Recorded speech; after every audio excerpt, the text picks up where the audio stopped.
Good morning. Happy Friday. Welcome back. It's another Finance Fridays. NFL is officially underway. I know we teased it last week, but last night we had 3 different games. And yeah, it's not the same as regular season, but oh man, is it nice to see people in pads just running into each other, and football is here. So sit back, relax. Thanks for joining. Grab your favorite caffeine beverage of choice, and let's get this live stream started.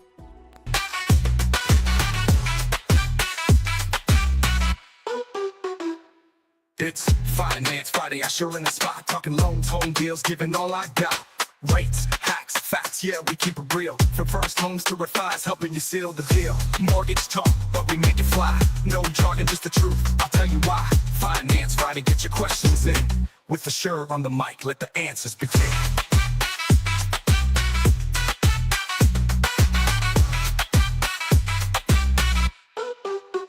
Let's break it down. Cool. Good morning. Good morning. Hope you're doing well. Let me get some background music playing. Yeah, I like that one. So, welcome back. As always, this is an Ask Me Anything. And if you are not watching this currently at 9:32 a.m. Pacific Standard Time or 12:32 Eastern Standard Time, then you're watching it in the back. Just know every Friday at 9:30 Pacific Standard, I will host these, and you are welcome to pop in and ask any question that you want. Until I start getting some people coming in, which is perfectly fine. I'm always scouring and seeing what people are talking about, what questions I can answer, and just ways that I could help you guys be smarter homeowners, home buyers, investors, and anything in between. So with that being said, let's go ahead and talk about the first thing, which I did make a video on this back in the day, but save up when you buy a home. You do not want to walk into a home with no money in the bank. If you deplete your bank account and you're walking in, yes, you got the keys, and yes, home ownership is great. I guarantee you in that first week or two, something just always inevitably breaks. Full transparency, we bought our home, it's just over 11 years now. And I can't remember if it was the next day or within 2 days, our hot water heater blew. Not even joking. It was perfect 2 days ago when we bought the house, we closed, we signed the thing, we got our keys.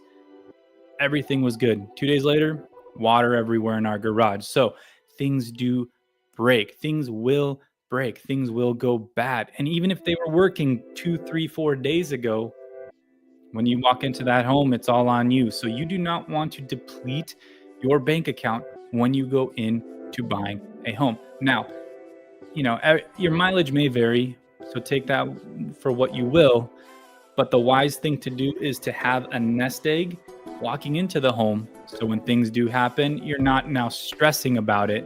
Yeah, you get to skip that first month payment, and that's all nice and dandy.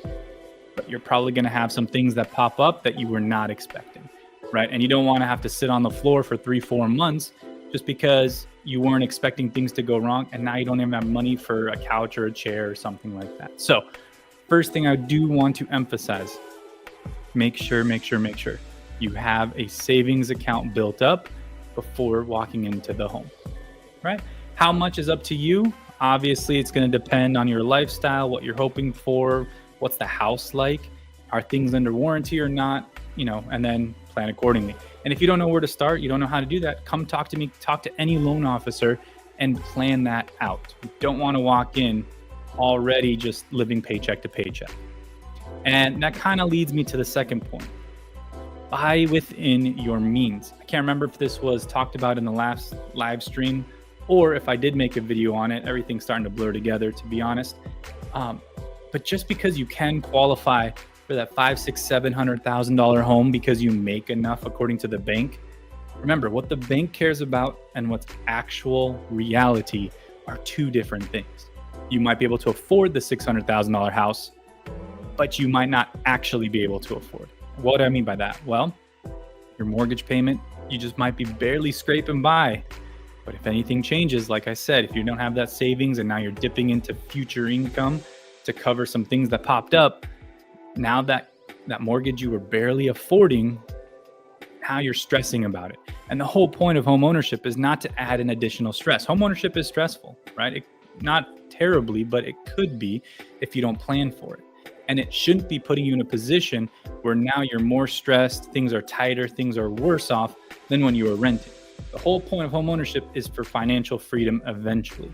So buy within your means. And the reason I'm talking about this is I was perusing, I had a different topic I was going to cover today, but I was perusing Instagram, X, Facebook, like I usually do in the mornings when I get woken up earlier than I want to be woken up. And I came across some things. So let me go ahead and share this. So I saw this thread, someone posted a video I should have looked on just about their mortgage, or they had something to complain about, which is fine. I get it. And then someone responded to that, and you can see this was yesterday it was posted. This was someone's response where they said, even worse than this, my wife and I got a fixed rate on a $300,000 home 3 years ago. Mortgage was $2,200 a month. Following year, it went up to $25. Last year was $27. This year, it's $3,200 a month. And then they do have a caveat. This is mostly due to insurance with a little bit in taxes. So just in this 3 years, our fixed rate went up 50%. It's insane. I know most families can't afford this. Anyone else experiencing this? So there's a lot to unpack here. First thing is they kind of understand why it's changing, but they also don't understand what's actually happening. If you are getting a fixed rate mortgage, your mortgage payment's not changing, no matter what. Yes, the monthly payment you might be sending to your servicer or your bank might change, but your mortgage payment should not change. If you get an adjustable rate mortgage, that's different. But a fixed rate mortgage does not change. Instead, what does change is property values. Property values go up in some counties. Taxes get reassessed every year. Not all counties, but some do. The other thing that goes up, especially in certain parts of the country, homeowners insurance. What we were paying 4 years ago, definitely not what we're paying now for homeowners insurance. Especially if you're in, for example, California after those horrific fires, insurance is a little bit more expensive, a lot more expensive there than it is, let's say, here in Chandler, Arizona, right? It's not super cheap, but it's a lot cheaper. And ours hasn't been increasing. It has, but hasn't increased as much as it has over there. So you need to make sure that you understand what's actually going on with the payment. Your mortgage payment's not changing if you have a fixed rate.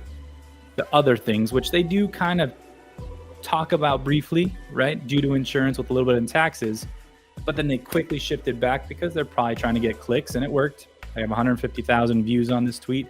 I saw it. I'm making a thing about it, so it worked.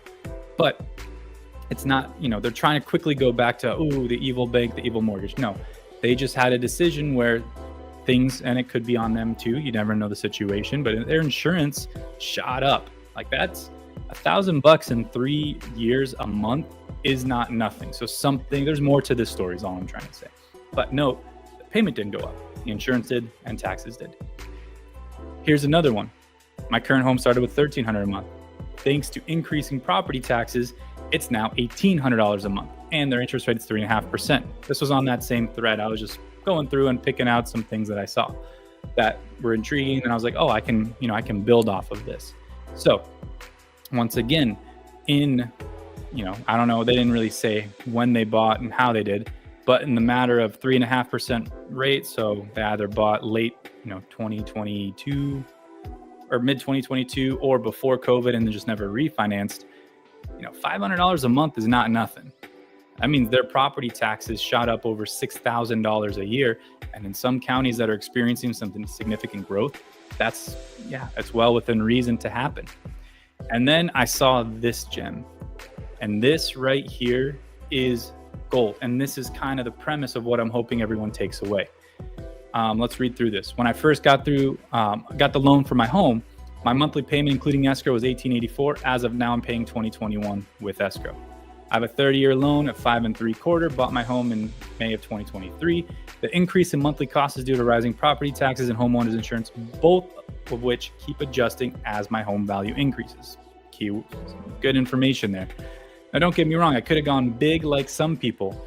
I was approved for $500,000, but I chose a $250,000 home instead. I didn't overspend. I didn't overextend. I got what I needed. Let's say my real estate agent wasn't thrilled, but I'm sleeping well at night, and that's what matters. So this right here is the mindset I'm hoping everybody goes into a home purchase. I don't care if it's your first home, your next home, your first investment. Just because I tell you you can qualify for 600,000 doesn't mean you should buy 600,000. And this is an exact reason, well, one of the reasons why that is. This person, and once again, I don't have their names and I don't really want to blast anyone, good or bad. This person bought wisely. They said, hey, yeah, I know I can get that fancy house over there, but this is within the comfort zone. I can afford this. And when property taxes increase, as their value increases, or their insurance increases, as it increases, I'm now not in a position where I was barely affording it before, and now I'm struggling. Now I'm in a position where am I going to get that extra $5,000, $6,000, $7,000 a month from if my pay isn't increasing as well? So please, please, please buy within your means. That is key. And that is both for when you buy the home, making sure you're not depleting and walking into home ownership with $0, as well as not paying or not qualifying for a home that you're going to barely afford on the off chance, insurance increases, on the off chance property tax increase, right? So thanks for joining, Leslie. I appreciate the comment. Hopefully you guys found this valuable.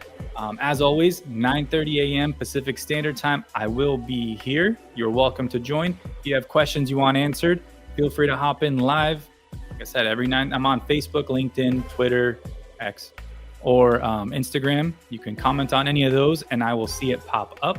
But for now, that's all I got for you, and I will see you next week. Thanks for joining.